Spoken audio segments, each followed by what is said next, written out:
Okay, so the last thing I'll talk about is cloud app security. I did not name this. This is the product name. Microsoft changed it, I think, 3 times now since August when they released pieces of it. This, to me, really vision of the future. I know we're running short on time, so I'll go pretty quickly here. How do you control your SSO? How do you control what people can see, where they can go? It's a little hard to read here, but wouldn't you like to know who's doing Dropbox, Box, Salesforce, Jive? How are they logging in? What account did they use? What are they authenticating with? How does that work? More importantly, how do I deprovision all of that when we fire you? You know, how do I deprovision that if we found out you're traveling in China and someone is acting as you right now? How many places do I actually have to go run around? Do we have the credentials for Box to go figure that out and go turn you off? Probably not. Not anytime soon from a liability point of view, at least. So if we look at that, this is a new Microsoft product where they say, hey, let's use Azure AD. Let's use ADFS.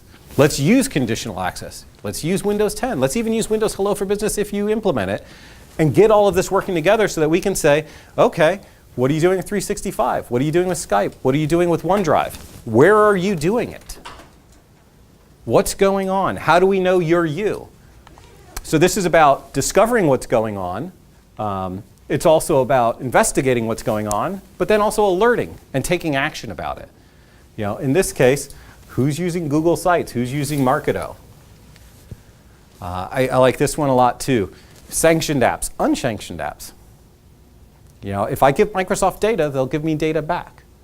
You know, what's interesting about this is this actually works with good providers because Microsoft and the provider will talk. Salesforce as an example. This isn't a trick where you're looping authentication through a splash page or ADFS.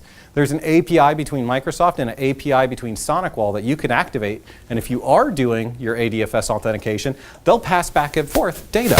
So they can present to you that says, hey, Mike's in his Salesforce account, and by the way, he happens to be in Israel while he's doing it. Oh, and he's also on-premise in DC right now.